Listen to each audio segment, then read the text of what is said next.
boys and girls, third grade math, and we're back. We just want to take a moment to review a little bit of fractions with you.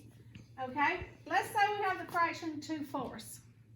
Now we can show this. Fractions can be part of a set, which is your denominator is your bottom number, your numerator is your top number. Now your denominator tells you how many in all.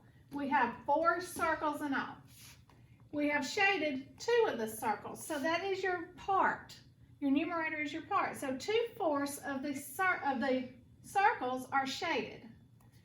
And you can also do this with a whole. We have a square that is divided into 4 equal pieces. We shaded 2 of them. 2/4 of this square is shaded. You can also look at your number line. If we have a number line between 0 and 1, we have it divided into 4 equal parts, and we have it labeled.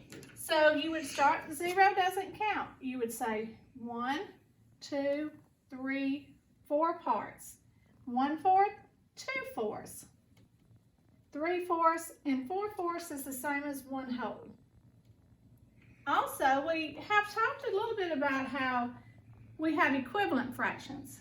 2/4 is equal to 1/2, because we have talked many times about how if your top number, your numerator, is half of your denominator, it's equal to 1/2. And you can try that by saying, can I double this numerator and will it give me the denominator? 2 plus 2 equals 4.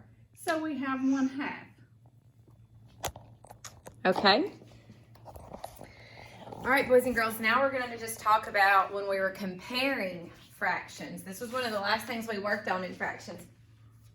So remember, when your numerators are the same, so when numerators are the same, look at the bottom. Remember, we get to the bottom, these are the ones we're going to compare. We like to circle those so we know which ones we're comparing. And remember our little saying, larger the denominator, smaller the fraction. Because remember, if I'm going to share pizza with 8 of my friends, what happens? The more people come over, first I had 3 friends, then 4, then 5. The more people that come over and start to share my pizza slice just keeps getting smaller and smaller and smaller. The more people that I have to share with. So remember, larger the denominator, a smaller fractional part you're going to have. When the denominators are the same, we look at the top. And if you'll remember, we like to circle those too. And then we just compare those the way you've always compared numbers. Like back in kindergarten when you compared numbers. Which one is greater, 2 or 4? 2 is less than 4. All right, and so those are kind of the easy ones. But you have these posters. We want to be sure these were on the video so you could go back and refer to these. One more poster to show you is our benchmark fractions, and they're way up here at the top of my board. But if you'll remember, we didn't do a whole lot of benchmark fractions, but some. But that's just when you're having to estimate fractional parts. And I don't know if any of this is in the packet this time, but you'll see it again. And so just wanted you to have that poster in case you needed to refer to that.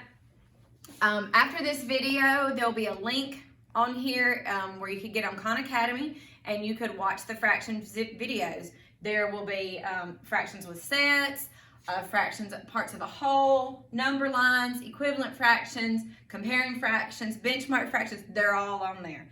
So you try to think about the ones that maybe that you struggled with the most when we were here in class. Which ones were the ones that maybe you need to work on? Might be comparing fractions. Sometimes those are really hard, and that's what we probably see as teachers is the ones that our students have the most trouble with. So if there's one that you just really want to work on, I'd probably do some comparing fractions, maybe some on a number line. That always helps.